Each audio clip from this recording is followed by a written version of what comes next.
Okay, hello friends.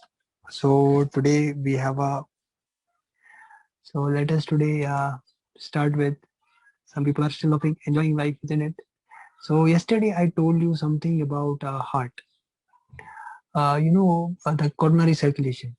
Okay, see in the coronary circulation I told you the left ventricle is receiving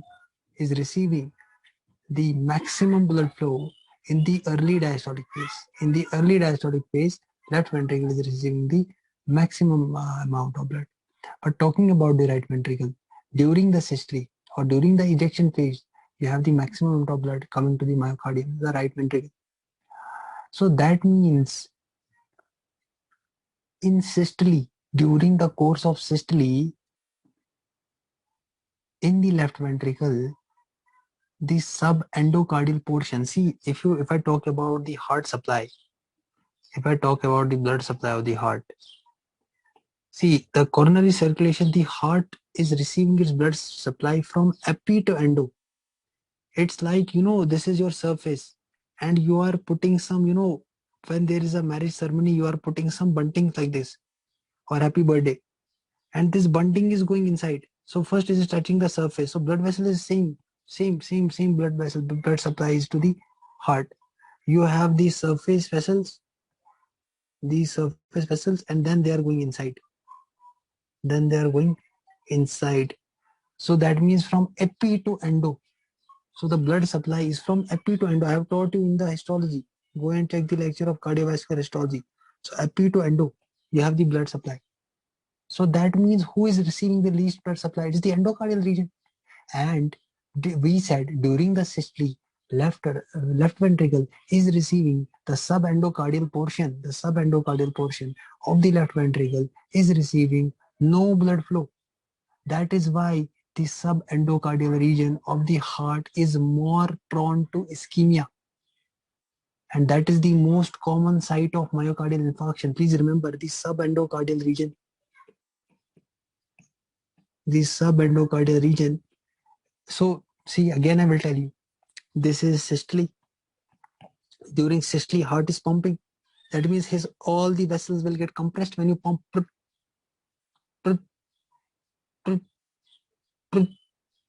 Once you are doing this, what will happen? You are compressing the vessels. That means heart is not receiving the blood supply at that time. During the systole, during that systolic action, during that inotropic contractility session, what is happening in that phase? Heart is not receiving the blood itself. It's not giving blood to himself. Then when does it start getting the blood? I'm talking about the left ventricle. Please listen to my words. Left ventricle. Left ventricle will receive blood during which phase? Systolic phase. But during that mode of contraction, left ventricle is receiving blood during diastolic phase. But during systolic phase, the blood flow is not coming there. That means at that point, the heart is at the peak. That left ventricle is at the peak of damage. Ischemia means loss of blood supply. So ischemic damage will happen at that time. So can I say subendocardial portion, please remember, is the most common site of myocardial infarction. Am I?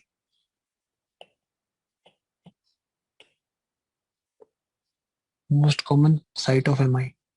Is it clear? Left ventricle is receiving blood in the early diastole, and right ventricle is receiving during systole. So that means I'm concerned in the systole about left ventricle. In this systole, I'm concerned about the left ventricle subendocardial portion, which will be more prone to ischemia. Is it clear? Fine.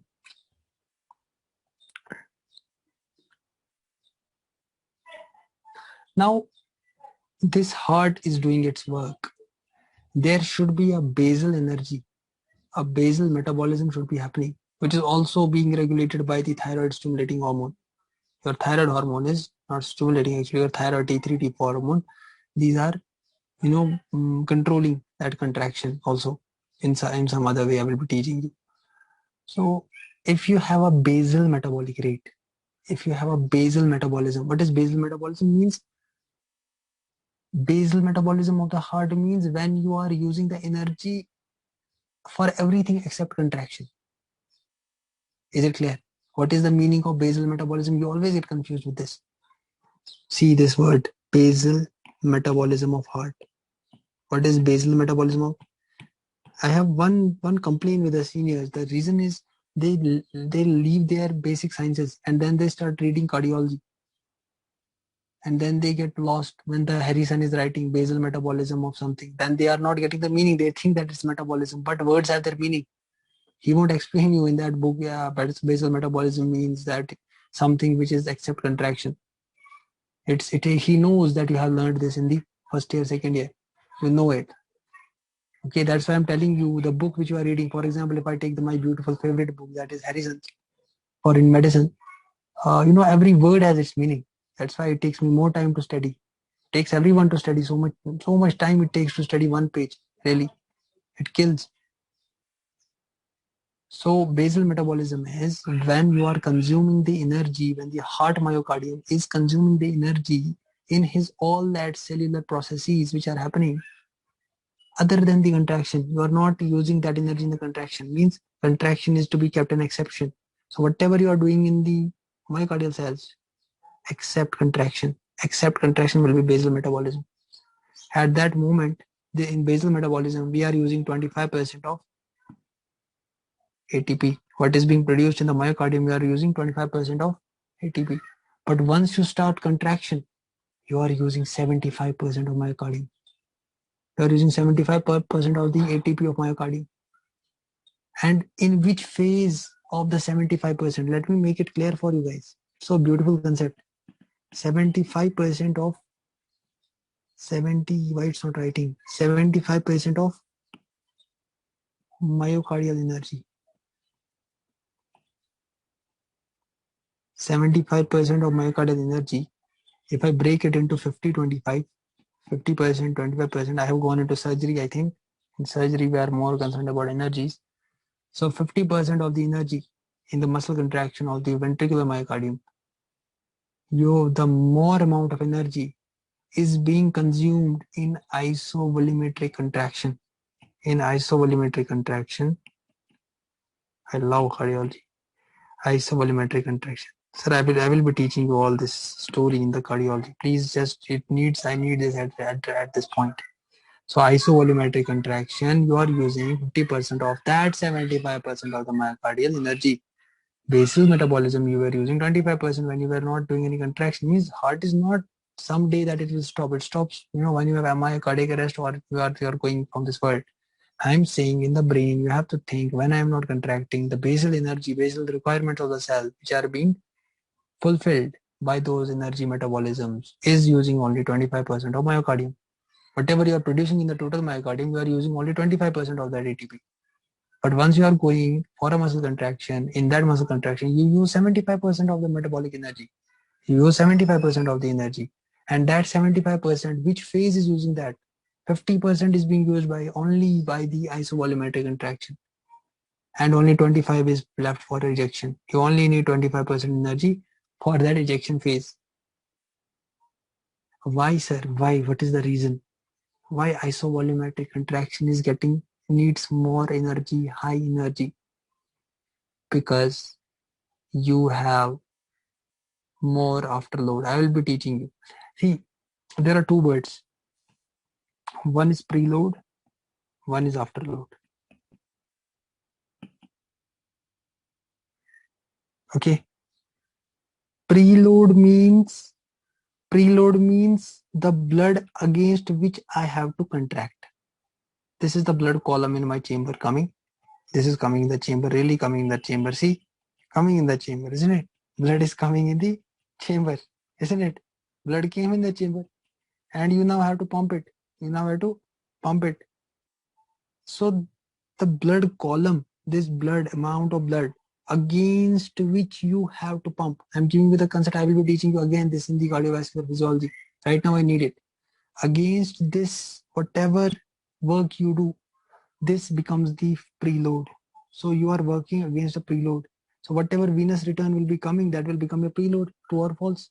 Whatever venous return you get will be a preload. Guys, whatever venous return you get, will it be your preload or not? You are not getting any answers. That means people are sleeping in the sky.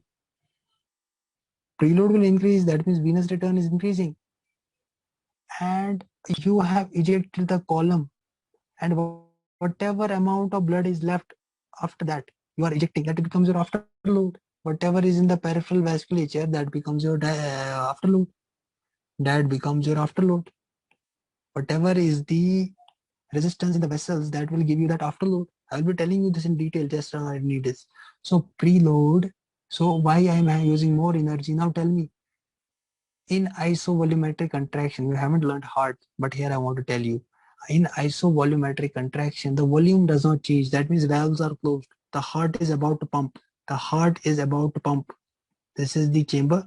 So this is closed now. This is also closed. The heart is now trying to make the pressure.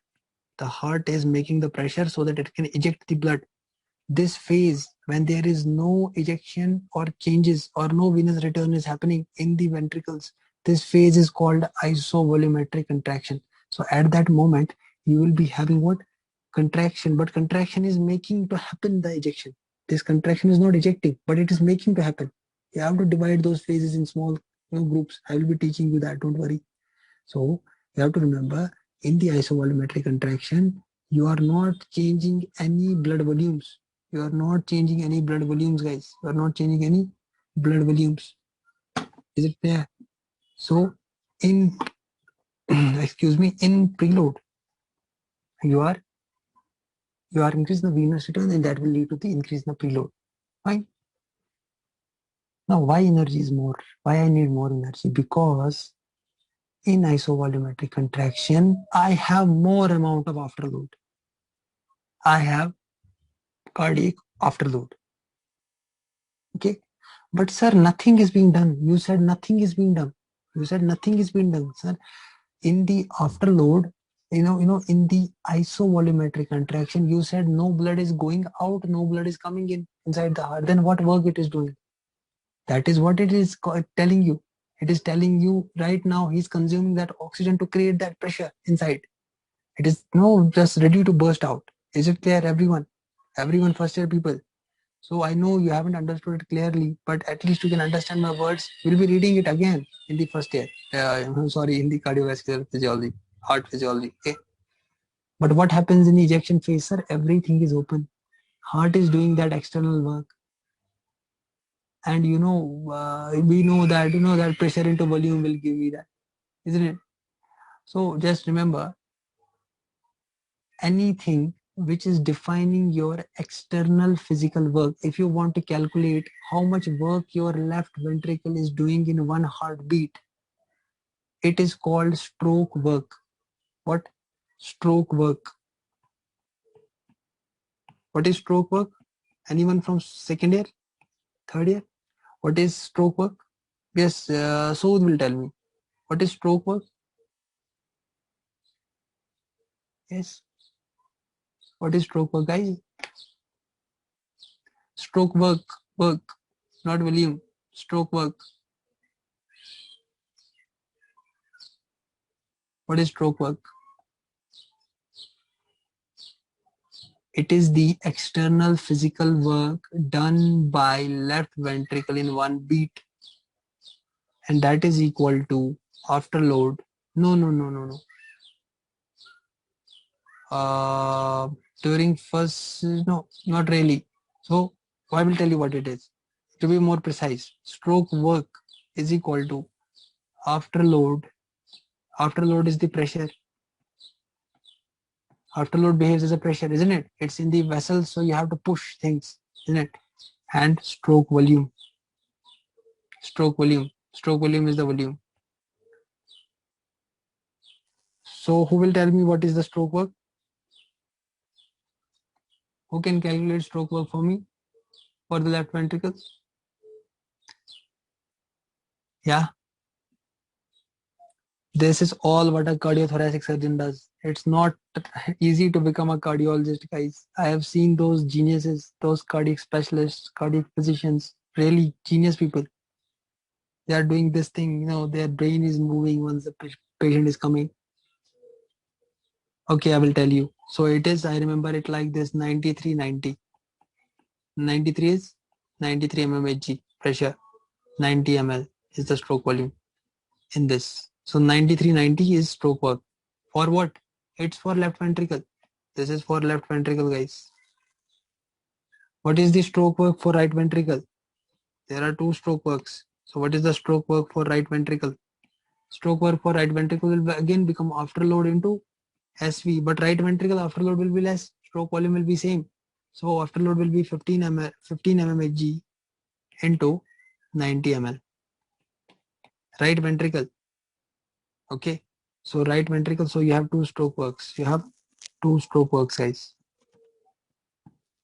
So you have right ventricular stroke work, left ventricular stroke work. Right ventricular stroke work is equal to, sorry, formula we have to remember. Yes, stroke work is equal to afterload into stroke volume. We'll be learning in the heart. Okay. So stroke work is equal to afterload. What is afterload? Afterload is behaving as pressure, and stroke volume is volume. So pressure into volume will give you work, isn't it? Guys, pressure into V will give you work. Whatever you are causing the displacement and all in the work, you said the point of application moves from one point to another point. Work is said to be done. Physics used in that way in the brain. So right ventricular stroke work is equal to 90 into 9. No, here the low pressure source are 15 into 93. 15 into 90. Here 9390. 93 90. This is pressure, this is ml. This is pressure, this is ml. Is it clear, guys? Is it clear? So who is having more stroke work? Left ventricle or right ventricle? Which of the following two is having more stroke work? So left ventricle is having more stroke work. Why, sir? Because it has more afterload, sir. It has more afterload. It has more afterload. Okay. Now I want to ask you, what is Monro-Kelly doctrine? Who can tell me about this doctrine? Monro-Kelly doctrine. Monro-Kelly doctrine without using Google, because I will catch you if you use Google. The terminologies will come even if you want to change. You should simply say yes, no, so that we can continue. We don't have time because people are watching the videos. What is Monro-Kelly doctrine?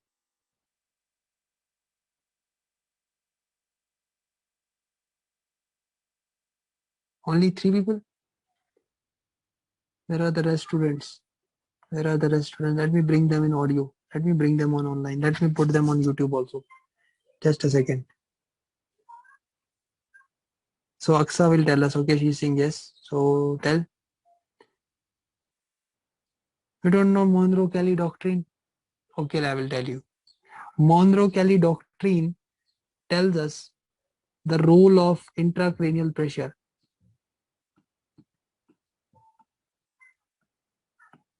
Intracranial pressure on cerebral circulation.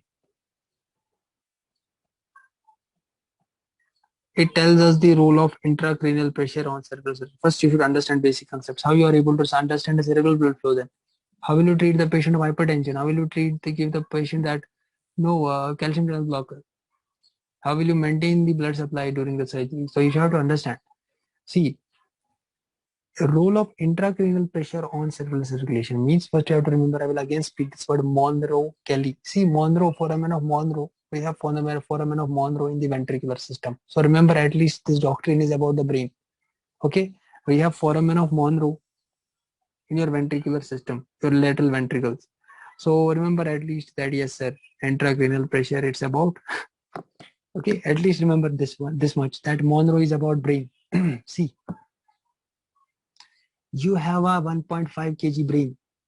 You have a 1.5 kg brain. It to be specific, 1400 grams, which is having 75 ml of blood and 75 ml of spinal fluid, isn't it? Your cranial cavity is having 1400 grams of brain, isn't it? When I speak like this, people say, oh sir, what a division. You don't feel that in human being is something, isn't it? Human being is nothing. Okay, human being is dynamic actually. So What is your cranial cavity? Cranial cavity is equal to, I love Bayesian law. I love. So it is 1400 grams, 75 ml blood, and 75 ml spinal fluid, isn't it? Now I want to explain this. Excuse me. My throat gets dry. That's why. So see, Monroe-Kelly doctrine, or you can say hypothesis, it says that all the sum of the volumes, if you add these up, if you add all the brain volumes, if you add all the CSF volumes, if you add all the intracranial volumes, total volume will become constant. What a law, what a beautiful person, what a beautiful guy. If you add all these volumes, they will be remain constant. If you are increasing one, that should decrease in one, or that should decrease the two. If you have these three volumes in hand, what three volumes? Please open your three fingers. Please open your three fingers, guys. I want you to become great doctors. Please open three fingers. Oh my God, people are not replying.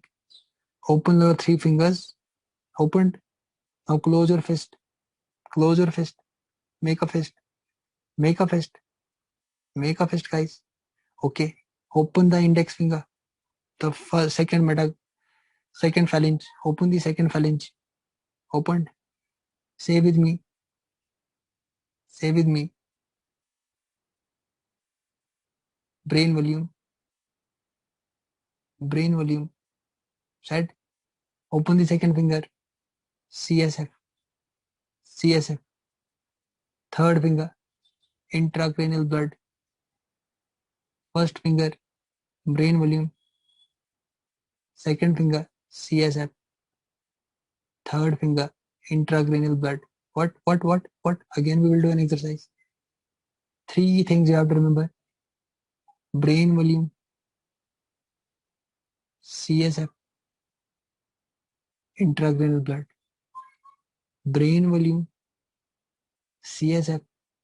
Intracranial blood. All of them should remain constant. They are constant. Even if one tries to go up, second will go down, or other two will go down.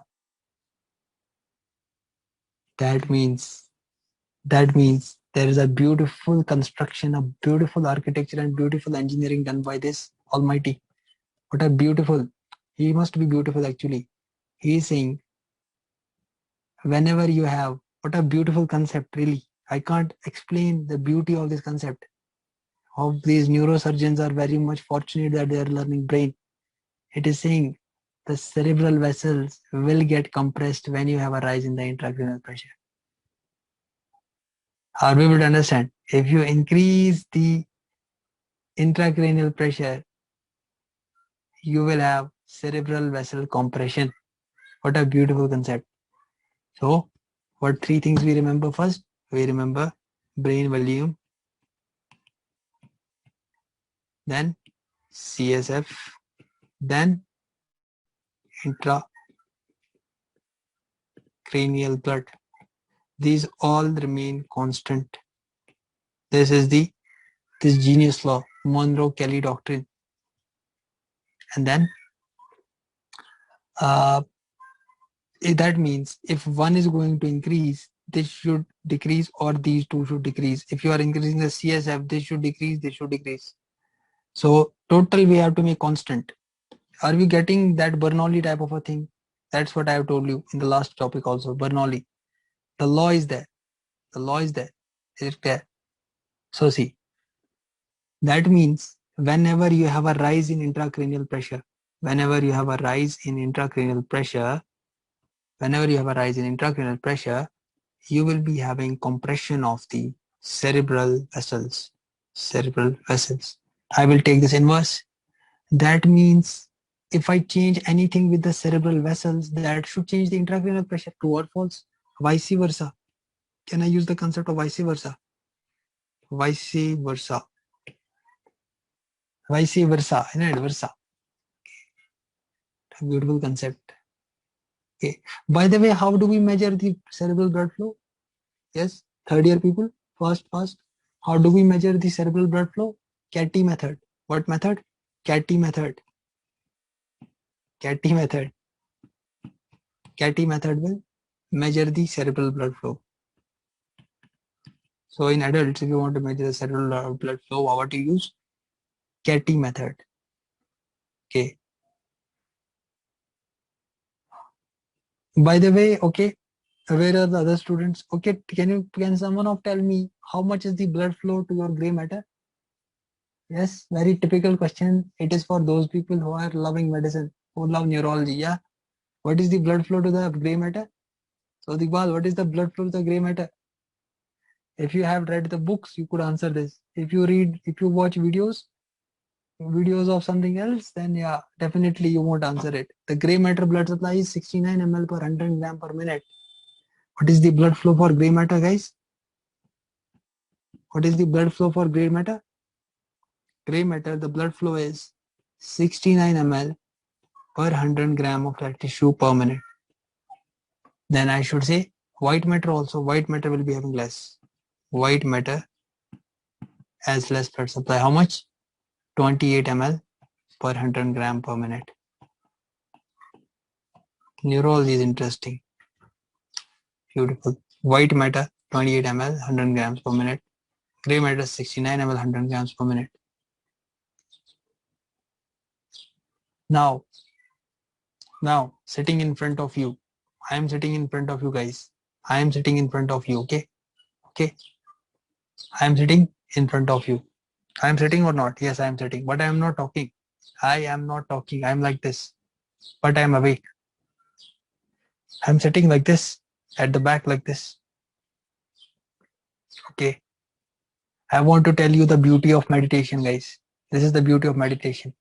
Okay. Whatever you do, namaz, you go for Christian church prayers, you have Bhagwan, everything. Okay. So any belief, any religion. So that is the beautiful thing. Suddenly there was some disconnection. That is the beautiful thing about once you are meditating, maybe, or you are sitting. What happens once you are sitting at rest? What will happen? The blood flow to your prefrontal area, the blood flow to your prefrontal area and the premotor areas, they will get increased. That's the beautiful concept. Once you are awake, but you are at rest, the blood flow, the cerebral perfusion will increase to the areas greater to the premotor area. That's why it's important to premotor and frontal region. So these regions will get the blood supply once you are at rest but awake. Rest but awake. Okay, and there are so many things about meditation. I will be making a simple video on meditation zone. Okay, that will be a different topic. So what about this? This was, sir, you have discussed about the cerebral, isn't it? This was about the cerebral hemodynamics. This was about where to write? Yeah, Monro-Keleny doctrine is about cerebral circulation. Now, if you want to see who is having that auto regulation, it is the brain. If you want to see anywhere auto regulation in the body, go to the brain.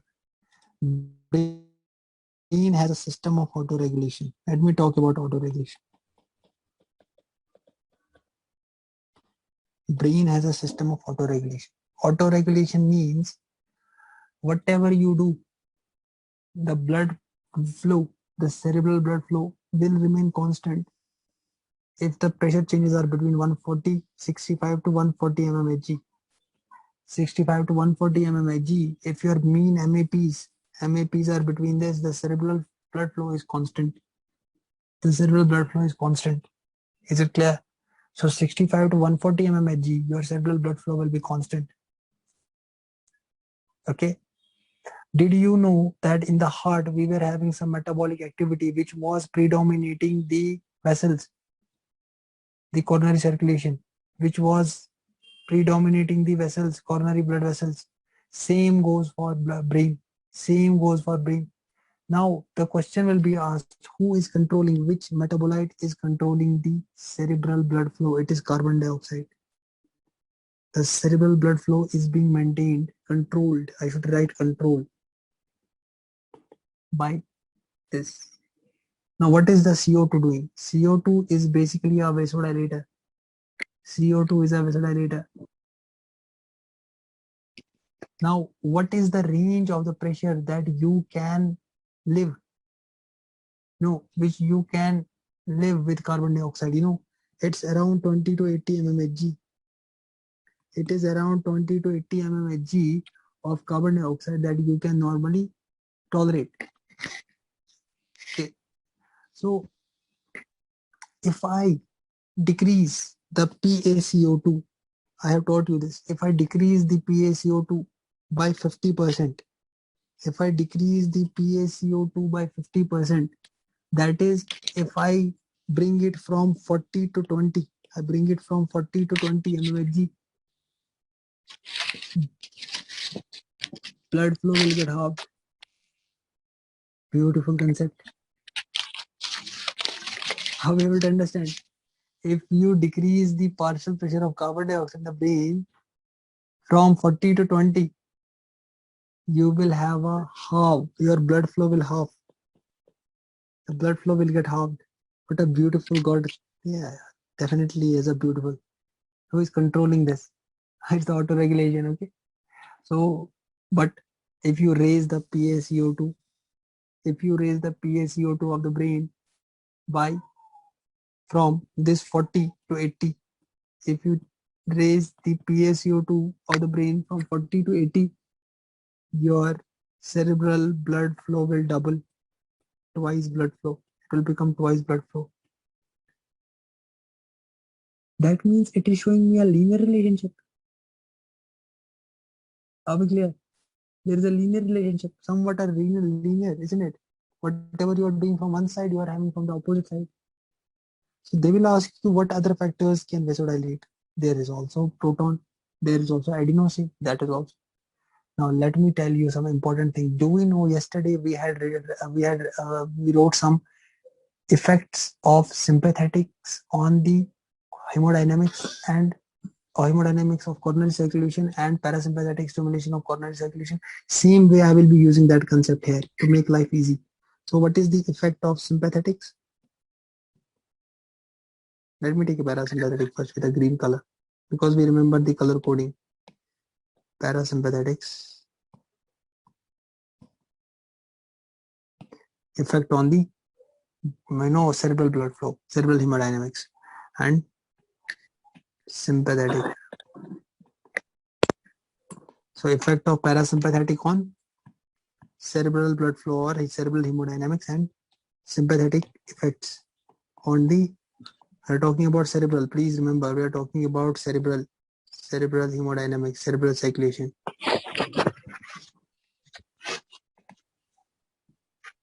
Okay. So guys, let me write a simple word for you. If you talk about, sir, what is the parasympathetic response on the blood vessels of the brain? I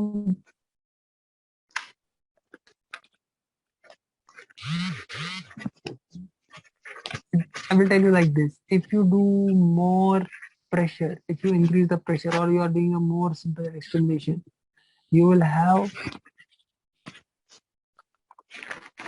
no, I will tell you like this. If I take,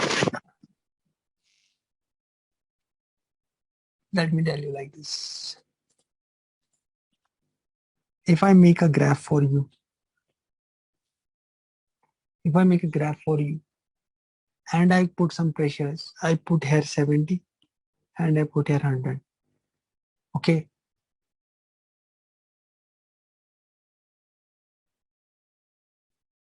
Now, if my cerebral blood flow is, I take here 50, I take here 100. If my cerebral blood flow, I mean, I will say like this. If my, what will happen? What is the relationship? If I'm here, I will be reaching a plateau phase. I'll be reaching a plateau phase. That is, I will tell you like this. If I take plateau part of this curve, if I take a plateau part of this curve, if I take a plateau part of this curve, this plateau part of a curve,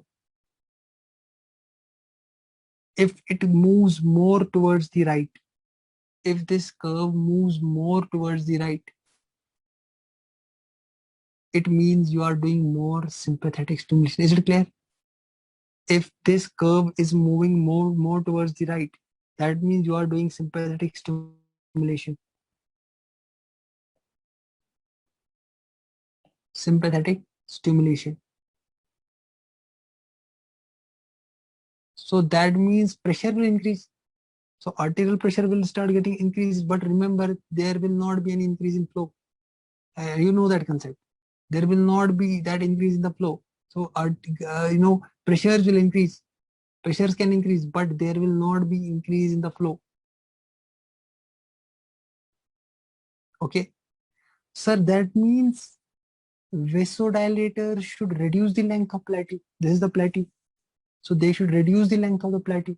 That means vasodilate will reduce the length of the plateau.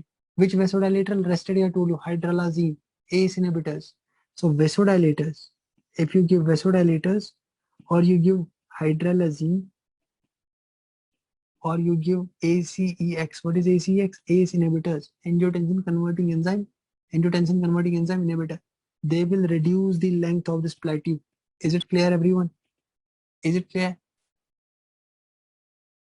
Is it clear? So you have to remember, if I talk about vasodilatory effect by parasympathetic system, you should tell me, sir, parasympathetic effect is weak. In the brain, it has a very weak effect. But sympathetic, yes, sir, it will shift the curve towards right. That means more pressures. That means more pressures. Is it clear? This is the 2 points you have to remember. Okay, done. Any doubt? First year people, any doubt? So if this curve is moving in short in the exam, if this curve is moving more right, think that it is sympathetic because pressures are increasing. Let us go to the, I think brain is discussed a lot. I think I have gone in depth into the brain. Let us talk more about, by the way, which is the most sensitive neuron for hypoxia? Yes. Which is the most sensitive neuron? Who can tell me? If I decrease the oxygen to the brain, which neuron will die first? Yes. Which neurons will die first without using Google? No. It is the Sommer sector. Please write. You haven't read. My dears, please read first year first. You have directly landed into second and third year. It is the Sommer sector. What is Sommer sector? I don't think you are reading books. I think you are using, I think you have gone to platforms, online platforms, and you are not learning things. That is what I can feel. What is the most sensitive neurons? It is the Sommer sector. What is Sommer sector? It is the CA1 sector of hippocampus. CA1 sector of hippocampus, guys. CA1 sector of hippocampus. What cell? Pyramidal cell. I have now gone into histology. How much I can say? See how much I am saying you. Then you will say Purkinje cell in cerebellum. Purkinje cell. Cerebellum. This is how I learned in my first year. First, I used to say Sommer sector. When I used to learn with me, I used to say first neuron, Sommer sector, hippocampus, CA region, pyramidal cell. Then I used to say Purkinje cell in the cerebellum. Then I used to say striatal neurons. They should be on the tip of your tongue. Striatal neurons. So, Sommer sector, CA1 hippocampus. I hope you have not studied the books. That's what it is showing.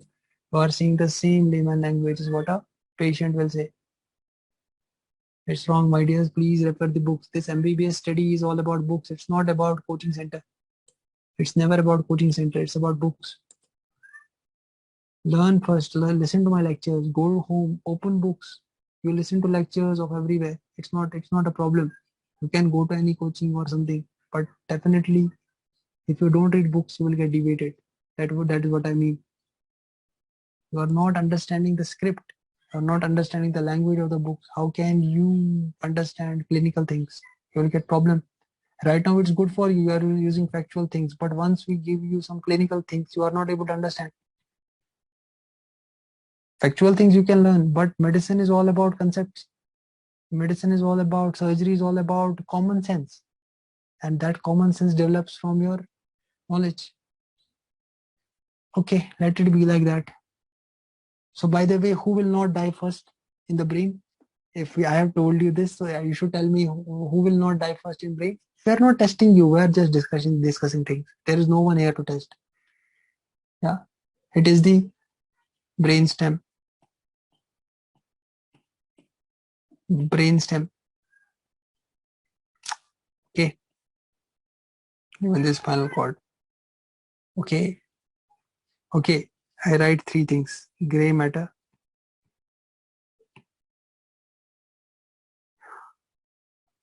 white matter. Who is more sensitive and why? Because gray matter. It's gray matter. Why? Because gray matter has more number of synapses. I have reached to the brain. I think I am going to anatomy. Okay, so it has more amount of synapses and will need what? More amount of oxygen, more amount of glucose. That's why it will die first. And if you are not able to restore the blood supply for greater than 7 minutes, it won't stand hypoxia. It won't stand hypoxia for more than 7 minutes. So after 7 minutes, your brain will go into coma. Clear? You are doing an irreversible damage. There will be an irreversible cell injury will start. Liquefaction necrosis. Let us go. I think I have talked much about the brain. Let me go towards the cutaneous. There is more to say, but I have to stop because we have to remain oriented. Let us go to the cutaneous hemodynamics.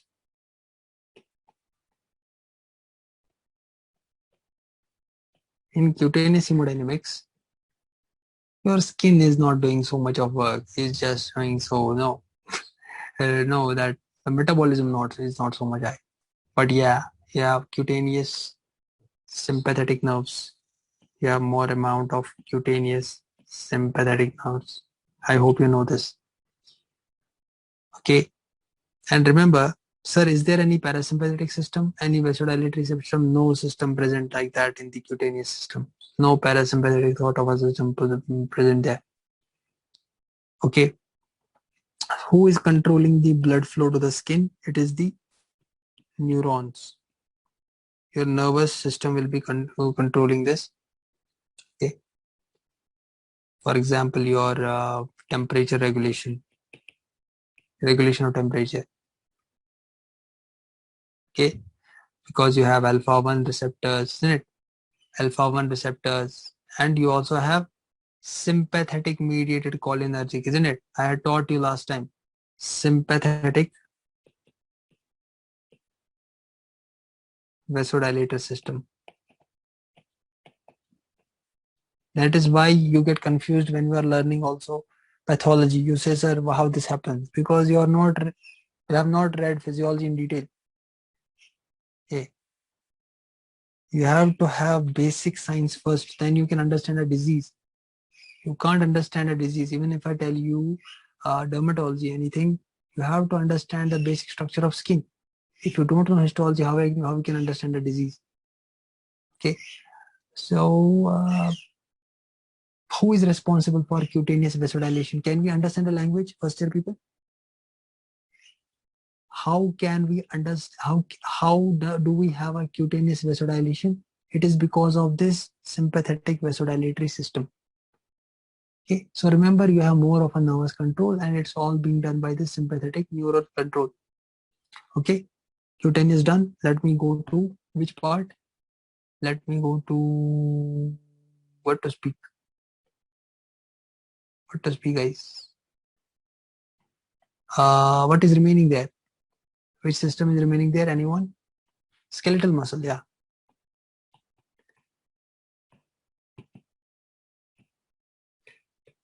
Skeletal muscle. You have more amount of sympathetics. Sympathetic innervation. Okay, and local factors.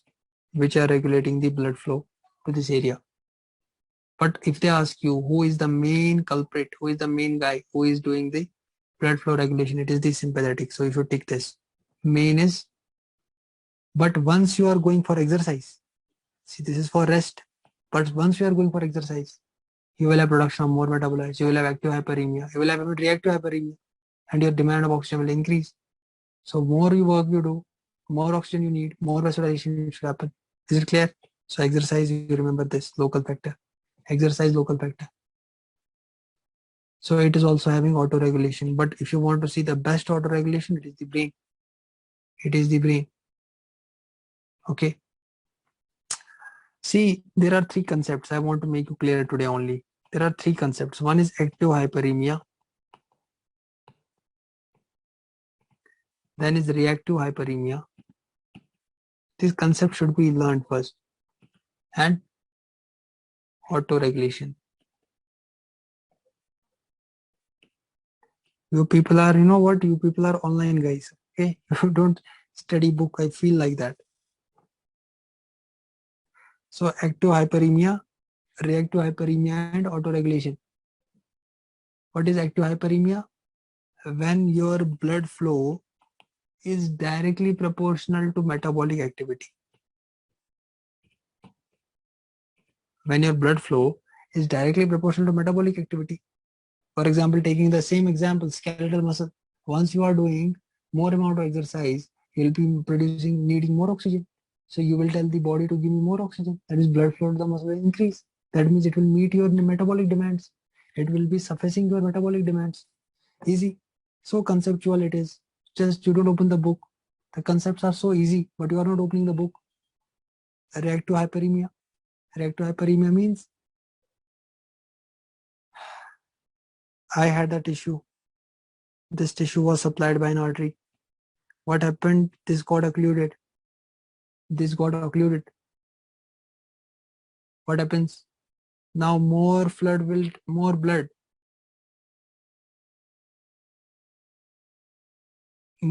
start flowing to the pre-occluded area. More blood will start flowing to the pre-occluded area. That is, if you are having an occlusion of flow, you will be having an increased flow because it needs the blood. Okay, to that this organ, you will be having more amount of blood.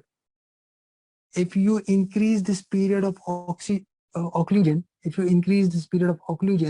you will be having more amount of blood flow. The pre-occlusion areas will have more amount of blood flow, isn't it? Because he's asking the body to give me more blood. So pre-occluding areas will be having more blood. Okay, going to the auto-regulation. Auto-regulation means whatever be, I need constant. Whatever. I want constant blood flow. Whatever. You say, I want this. That's it. Auto-regulation. Even if you change any perfusion pressure, I want this constant. Is it clear? Okay. Is there any doubt? Now we have only one important, last but not the least. It is pulmonary. The pulmonary hemodynamics. Where are third year people? Third year people, are you understanding? You had not read this concept. I hope so. Isn't it? Because you were not having the video lectures for this. Yeah? Is it available somewhere? No, it's not available. That's why I know what is available, what is not available. Okay. So pulmonary circulation. Read the books, guys. It's written in the books. Open the books. Why you don't open the books? You will shape your intellect by using the books.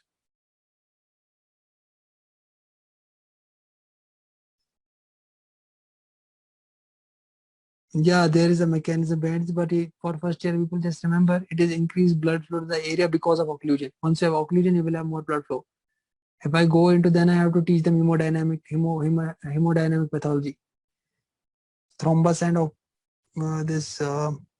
thrombus and all that I have to teach. Passive congestion, active congestion. Okay, pulmonary circulation. Pulmonary circulation, you have like this.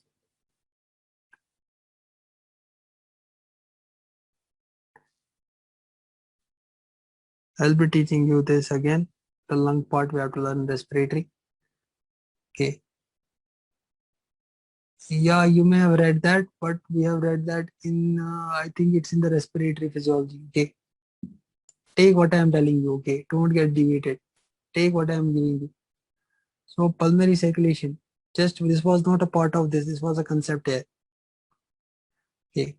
Pulmonary circulation. So in pulmonary circulation, basically you have, there is a word that is called compliance. Compliance means how much I can stretch something. Property of stretchability.